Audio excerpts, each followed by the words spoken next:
carefree wherever you may be. We are the fans of the CFC and we don't give a... Okay, I wouldn't go there, but it's a Christian channel. But today you can see I'm in a jolly old good mood, and the reason why is because Chelsea beat Sheffield United 2-1, and indeed we controlled the game so good that we scored all the goals in the game. 2 goals for and 1 goal against ourselves. But whatever, you can see it's quite sunny today. It's quite a nice scenery. And once again you can see I have 2 bags, and well, the reason for that is because I'm going fishing after this. Like usual, if I have time I always go fishing, and since I'm quite near the sea, I'm currently in Hutchison Park near Whampoa.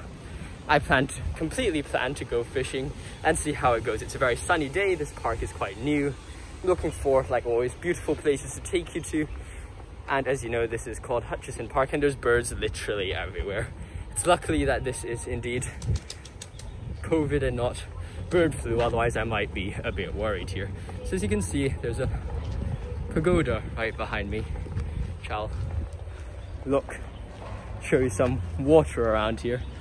It's quite small. The water, like usual, is quite filthy. There is some plastic and stuff today, although there is a turtle, and just looking down here, it looks quite beautiful actually. If you look down here, it's actually quite a nice scenery. So before I start taking pictures of the scenery, I'd like to explain to you what we're doing in this video. And essentially what we're doing in this video is to go over the 10 best apologetics books that I recommend to you. And that's essentially the idea. I'll give you the verse of the day and then I'll talk about the books. But before we move on and try to get down there where I think all the water is, I will take some pictures with my camera and I will, like usual, share them with you in a moment. I'll see you there.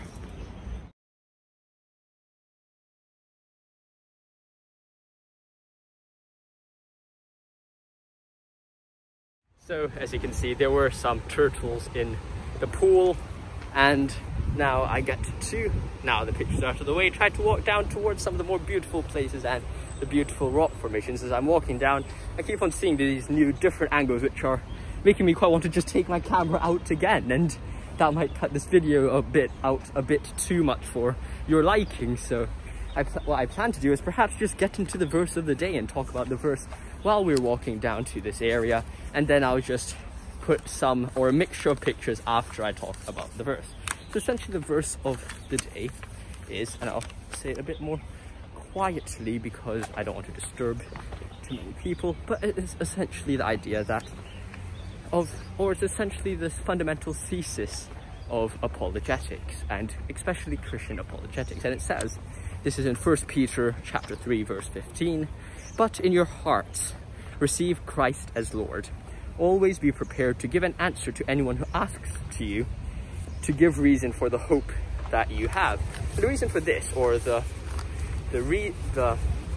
meaning behind this, is quite simple. We are asked to give reason for the hope we have, and that could be either by arguments, reason, logical, philosophical argumentation, or it can be by your life, the way you live. And all of these formats are the most important, the most beautiful apologetics. There's some people doing yoga within this pagoda area, so I wouldn't go in just to not disturb them too much.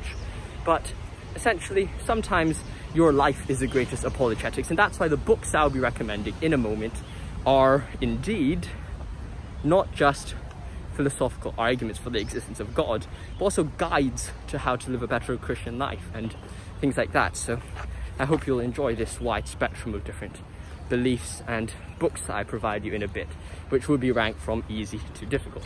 But as I promised, after I talked about the verse of the day, I will take some pictures and carry on after I finish.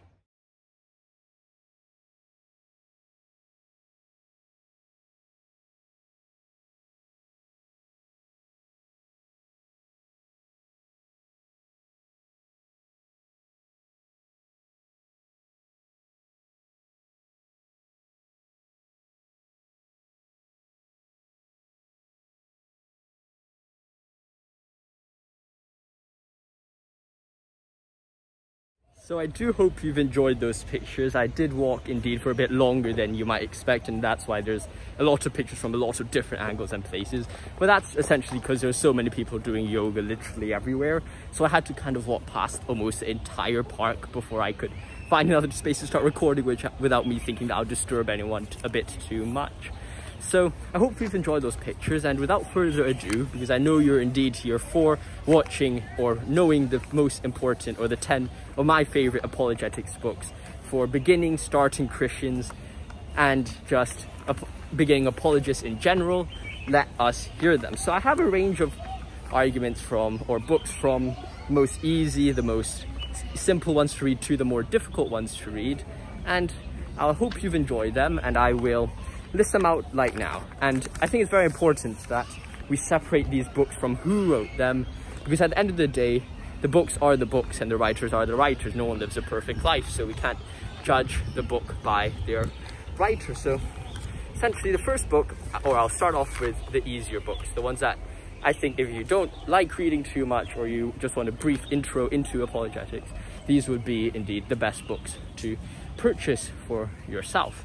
And the thing I like about this park, I'm going off on a tangent again, but is that there's a lot of water, and I love water. And there's a lot of these exquisite bird species around here, which I haven't been able to take a picture of, but they are indeed there, and they're very interesting because they fly off before I can take a picture. But oh well, that's that, I guess.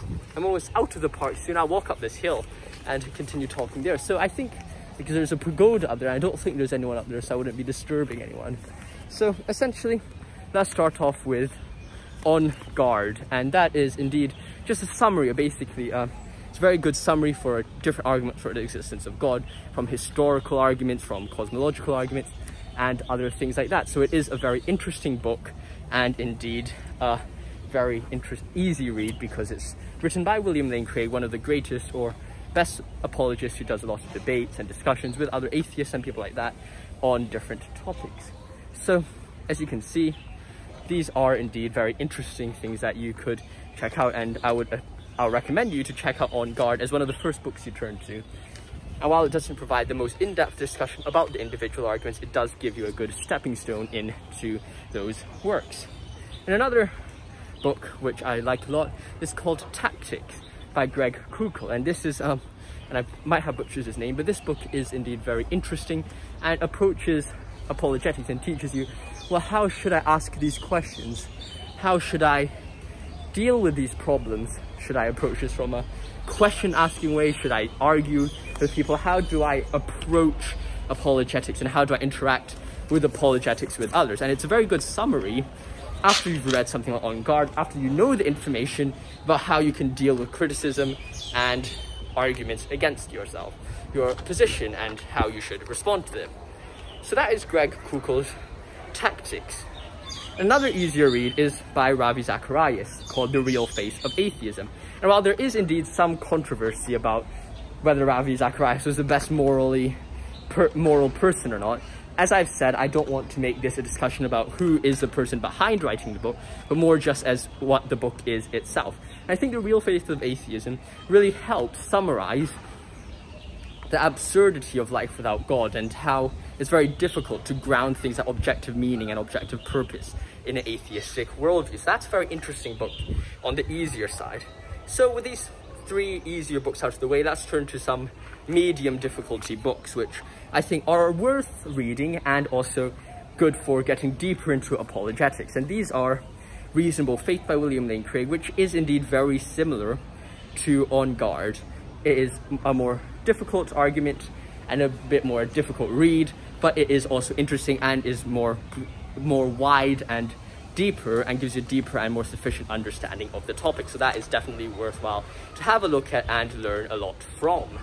And another medium book is 5 Proofs for the Existence of God by Ed Fester. I'm not sure if you call this medium or advanced or difficult, because it goes in depth into a few different difficult topics like conceptual and scholastic realism, amongst other different topics.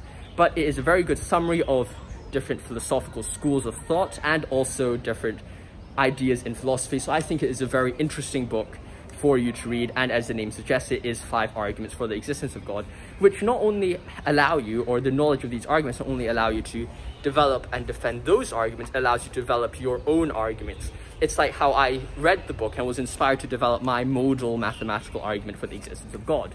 And while I'll go over that in maybe another video, I do say that this book, 5 Proofs for the Existence of God, is very helpful and very interesting. And you know, I've stopped walking here a lot because I know here, okay, someone's walking up, so I'll walk down again so I don't disturb them too much. I know I've been here for a bit of time, so I'll walk down the hill again. And the pagoda does look a bit nice, and actually it's not just a bit nice, but very nice. And I'm walking out, almost out of the park already, but there's a beautiful bird down there. I hope you can see it before he flies away. You could look at, can you see him? Which side of the gate he is? It's curling towards there. I think it's there, somewhere there. Yeah, I hope I'm pointing towards it right now. I hope you can see it. If you can't, I'm sorry. I will try to walk a bit closer to him without him flying away. But it is really beautiful, and I hope you see it. Okay, it's just a pigeon. It looked way more beautiful when I was at a distance, but it's just a pigeon and now it's flying away. But whatever, it's alright, all good. So now that we've talked about the 5 proofs for the existence of God, the next theodicy, or next book that I want to talk about, is the Theodicy of Love by Pekin. And it's a lesser known theodicy, but it helps summarize a few different schools of theodicies, which are the soul-making theodicy, the Theodicy of Love, the free will defense, and all of these ideas are summarized really perfectly and really beautifully in his book, The Theodicy of Love. And it is a very interesting read and a very, sorry, my finger was blocking my head, and a very worthwhile read, so I'd like to introduce it to you. And I've also discussed this in my previous series on theodicies called The Theodicy of Love, and you can check that out in the playlist below, that I'll link below, so you could go check that out. And another medium difficulty, or this could almost veer to the hard difficulty, is the Lord of the Rings trilogy. And you might say, well, why am I raising literature? And the truth is, literature is indeed a very important part of our life. It's a very important part of us interacting with truth and stories. And I think Lord of the Rings provides a beautiful understanding of the Christian story, sin, difficulty, struggle, but also beauty and how we overcome struggle. And the Lord of the Rings trilogy is perhaps one of the best ways to interact with that. And finally, and another medium book is God a Moral Monster by Paul Copan. And the reason why this is so good is because a lot of times these days, the arguments against Christianity are not the philosophical arguments, but are more the arguments in response to God's morals, or his actions against the Canaanites. Did he order these certain murderings or genocides and stuff like that? And it's important that we can respond to these critiques. And Paul Copan does that really well in his book, Is God a Moral Monster? So be great if you would check that out. And it's a medium difficulty because it's not as easy a topic as the other ones discussed before.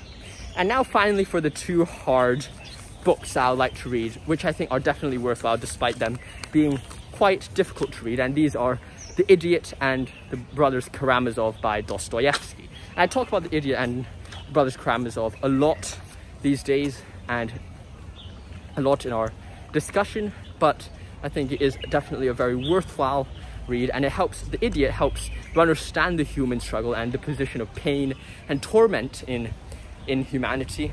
And the Brother Karamzov helps you focus on the evil in the world and think, well, why would God allow such things? And the response to that is one out of love, one out of beauty. So I hope you will enjoy this list, and I hope you will check those 2 books out, even though they're really hard. I definitely think they're worthwhile and will help your walk with Christ. So I hope you've enjoyed this video. I'm off to go fishing now. I'll let you know if I catch anything tomorrow in tomorrow's verse of the day. Have a great one, like always. And actually, no YouTube video is complete without a YouTuber self-promoting himself. So to top this book off, and just to summarize or end off this description, or this 10 best apologetics book, I'd like to give a quick shout out to the book that I'm publishing very soon called Christianity for All. It's coming out soon, and as the name suggests, it is meant to be an apologetic book and a Christian book to target to most popular level, to those who don't know much about apologetics, don't really want to get into apologetics, or you want to get into apologetics but feel afraid to get into these topics. So a Christianity for All is for you. It is not only to discuss how to be a better Christian, how my struggles in my life influenced me to be a better Christian, and how you could use this to inspire you to be a better Christian. It also discusses other things like philosophy, morality, Christian ethics, which is a very heated and very important topic in the current Christian debate. And also we discuss the existence of God at the very end. So I hope you've enjoyed this video. Like always, stay safe, God bless, and if you enjoyed this video, make sure you like and subscribe, and goodbye. Thank you very much for watching.